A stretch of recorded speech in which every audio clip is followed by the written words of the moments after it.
Yeah, Lou, don't leave me hanging, bro. Oh! Right. Yeah, man, it's been a rough week. How you doing, Lou? Here he is, the legend. And I don't mean Eddie Hearn. How are you, Lou? How you doing, Kugan? Good to see you always. You too, mate. Love you two together. Yeah. Old pals. Well, I know him since he was barely out of diapers, so we go way back. We do. go way back. Been a rough week. Yeah, Obviously. Lou, while you two together, obviously the absolute tragedy in Chicago, and obviously you're as close as anyone to that situation. If you could say a few words about that, Lou. You know, there's a great fight card Saturday night. This is a tremendous card. This WBSS final with Regis and Taylor is one of the best fights of the year, and it's a great event for fans. Same time, there's a funeral going on in New York on the same day, and they're going to lay Pat Day to rest. That's where I'm going to be. I'm going to be at the funeral on Saturday morning, and there's no flight that gets me back in time. And it's one of those things that happens. Our sport is inherently dangerous. I already talked to Eddie about this. I've talked to other people about it. I think we all are in agreement that we have to take some serious looks at what we can do. We're never going to have a safe sport. I mean, it's a combat sport. And by the way, I mean, there are a lot of sports that aren't safe.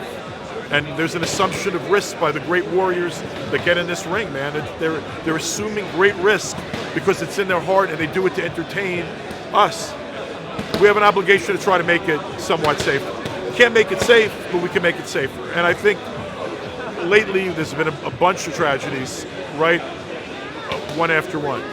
And Pat was maybe the last, you know, hopefully it's the last of a string. We're always going to have a dangerous sport. We can make it safer after we finish promoting what we're doing, and we can sit down and talk about it. I know Eddie's indicated his desire to do this. I got a call from Aram, said the same thing. Al Heyman called me. We had the same conversation. I think everybody wants to feel like, as an industry, we're doing everything we can to make it as safe as we can make it for the men and women that get in the ring, who, you know, may not always get it, but we care about deeply. We've made a living. Your father and your family made a great living in this sport for years. I've been in this sport since I'm a kid. You know, we want to see it get safer. Now we're going to have to put in the work to get it there. Echo those thoughts, Eddie? Absolutely. I mean, I think everybody's always trying, and the frustrating thing is, I do believe the sport is a lot safer now than it was. But we're on the end of this run, hopefully the end of this run of tragedies, and there's no real explanation for it. It's just that, unfortunately, it is a really dangerous sport, and we have to do two things. One is what Lou said, is we have to always constantly try and improve and make it safer for these guys, because they need protecting from themselves. That's why they need good managers and trainers and people around them, because these guys just love to fight.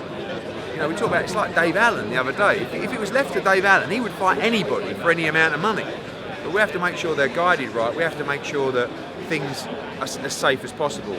You know, and one thing that I'm quite passionate about is getting more scans, because you don't know that when you have a scan, that scan can last for a certain amount of period of commission. Kugan, just a couple of quick things.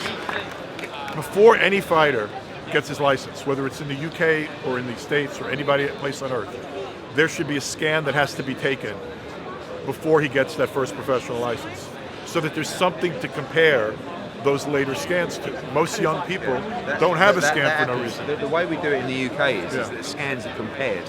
So when there's a change to the original scan, right, that's when you stop boxing. Does the fighter have to get a scan before he's licensed to begin his career? Yeah, to get a license you have to. Okay, we don't have that requirement. But one of the issues is... you may have, we also have state regulation. So there's more than half the states in the United States, you don't need any scans. All you need is an AIDS test and an eye test. So the states that really protect the fighter, a guy that's been knocked out 6 times can't just show a blood test and go in and get knocked out of 7. But it's not showing. So even over here in the UK, you would have your annual scan, right? Say you had a scan in January, and then you boxed in February, right? And you had a really tough fight in February. Yeah. You don't need another scan before Right. you go and say fight. You don't know what happened in that fight. Do you know what I mean? But you know what? There's other dangers. You don't know what happens in sparring. So there has to be, honestly, a trainer or a camp knowing a fighter was hurt seriously in sparring has to go to their promoter and tell them that. We don't know what we're not told. You know. Also, a fighter has to feel like he can say, "I'm hurt. I'm seeing double. I have a headache. You know, I can't continue," without being accused of quitting. And I'm guilty the same way everybody else is, of probably sometime having gone on social media and said, "Oh, that guy quit or he gave up or whatever." I'm not him. And you know what? No fighter has an obligation to get hurt for us. Give everything he has when he's healthy, sure, but not to get hurt for us. And if you're hurt, tell the truth. Your life's more important than this is. And the other thing, which me and Lou are talking about at the moment, is to try and create some kind of project or scholarship to continue his legacy, because I didn't know Pat Day, but these guys did, and what I've heard about him is actually sensational, particularly how he was so inspirational to his community.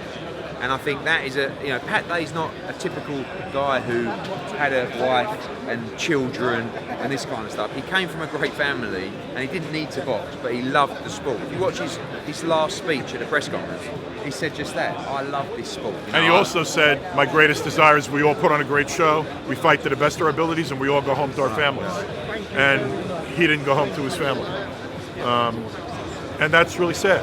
And it's been a couple of weeks, but you know what? I react emotionally to a lot of things, including this.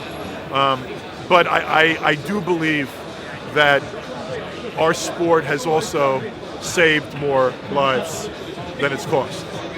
And the risks that are in it are inherent risks that we all are aware of. We got to make it safer, but we have to also understand that we have a sport that will it's always been here. People have always been in combat sports since there were caves and people drawing on cave walls. And people will always engage in combat sports because there will always be a market for it and a demand for it. We got to do the best we can within our dangerous little world. And we got to look out for one another. And that includes, as you say, not forgetting a Pat Day and trying to want there to be a legacy for a Pat Day. But the greatest legacy we could provide to Pat Day and to Max, Dadashev, and to the other fighters, Hugo Santillan, and all the long list of fighters that have given their lives in the sport, is to do everything we can within reason to make it as safe as we can. Thank you, Lou. I appreciate your time. Thank you, Lou. Top man. Thank you.